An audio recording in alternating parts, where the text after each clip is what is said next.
Good morning. I'm 75 years old today, and a birthday always makes you look back. I've spent the last week thinking about the advice I was living by when I was 25. Back then, we thought we had it all figured out. We followed the rules of our elders without question.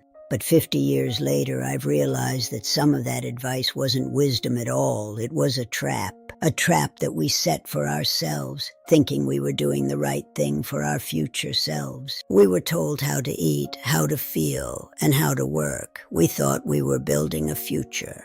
But now I see the cracks. The habits I formed then are the very things I'm fighting now. I want to share this with you, not to complain, but to warn you about 5 specific habits. 5 habits that were sold to us as good advice but are actually killing me today. If you're young, listen close. If you're my age, know that you're not alone in this struggle. Let's start with the one that seemed the most harmless, the Clean Plate Club. It taught me to stop listening to my body. I stopped eating when I was full and started eating until the plate was empty. It was a sign of gratitude for what we had. But it taught us something very dangerous. It taught me to stop listening to my body. I stopped eating when I was full and started eating until the plate was empty. The connection between my stomach and my brain was severed by the pressure to never waste a scrap. I carried that into my 30s, my 50s, and my 60s. It became a mindless compulsion. Even when food was plentiful, the fear of waste drove me to overindulge every single day. At parties, at holidays, at Sunday dinners, I ate to please others, to show my appreciation for their cooking. I was being polite, but I was actually being cruel to my own digestive system for 50 years. Today, my metabolism has slowed to a crawl. My doctors talk about inflammation and blood sugar levels. I'm fighting a battle with my weight that was set in motion 5 decades ago at a kitchen table. Listen to your body now. The clean plate is not worth the price your health will pay later. The second habit is much deeper. It's the habit of stoicism at all costs. We were a generation that carried on. We didn't complain, and we certainly didn't talk about our feelings. We thought that was strength. We called it resilience. We kept our problems locked away, but those feelings don't just disappear. They settle in your bones, they tighten your chest. Unprocessed emotion is a poison. It waits for decades to manifest as physical pain and chronic illness.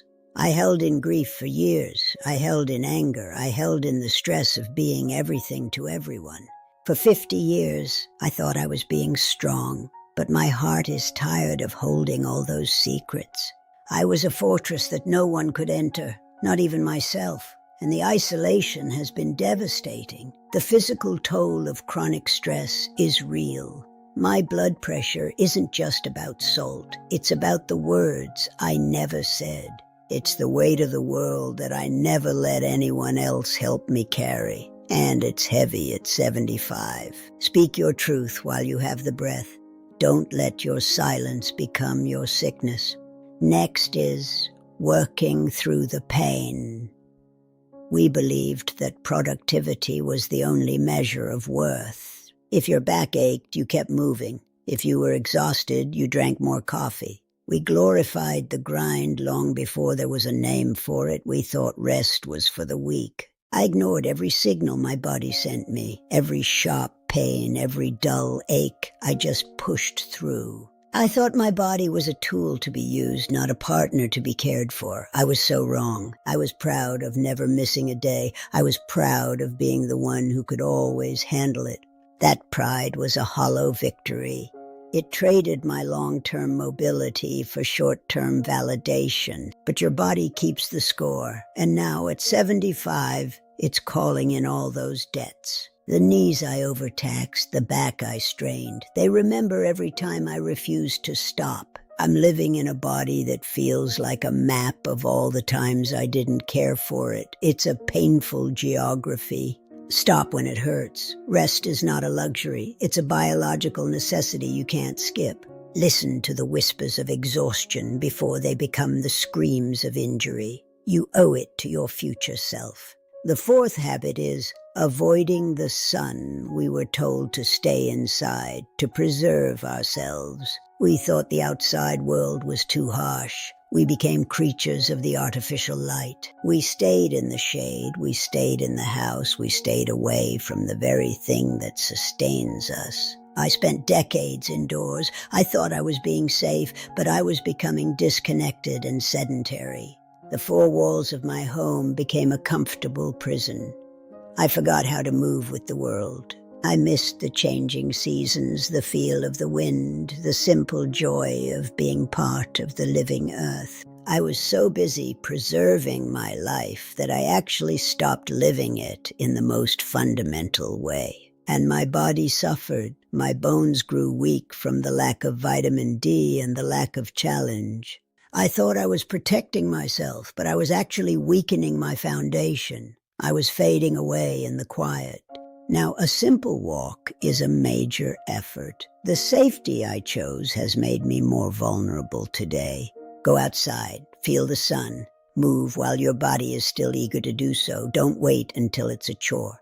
Finally, the most dangerous habit of all, waiting for tomorrow.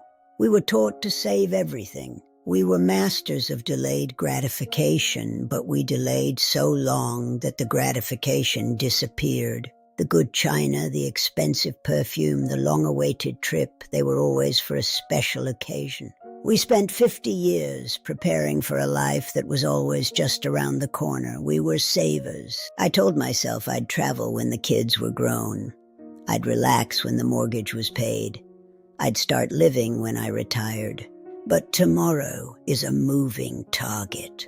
And while I was waiting, today was slipping through my fingers. I was waiting for a perfect time that doesn't exist. Life is messy, and if you wait for the calm, you'll miss the dance. I have a drawer full of beautiful things that have never been touched. They are monuments to a life I didn't lead. Now I have the time and I have the money, but I don't have the energy I thought I was saving. I saved for a future I can no longer fully enjoy. My habit of delay has become a habit of loss. I'm sitting in a house full of good things that never got used because the right time never came. It's a quiet tragedy.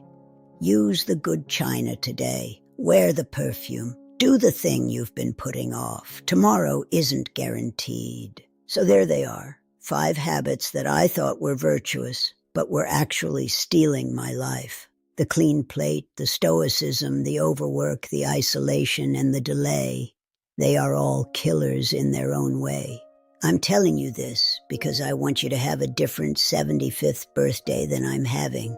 I want you to be vibrant and honest and rested. I want you to be connected to the world and to yourself. It's not too late for me to change, and it's certainly not too late for you. Start today. Break one habit, just one. Listen to the whispers of your body before they become screams. Choose yourself over the old rules. Thank you for listening to an old woman's reflections. I hope they find you well. Be kind to yourself. You're the only you've got. Take care.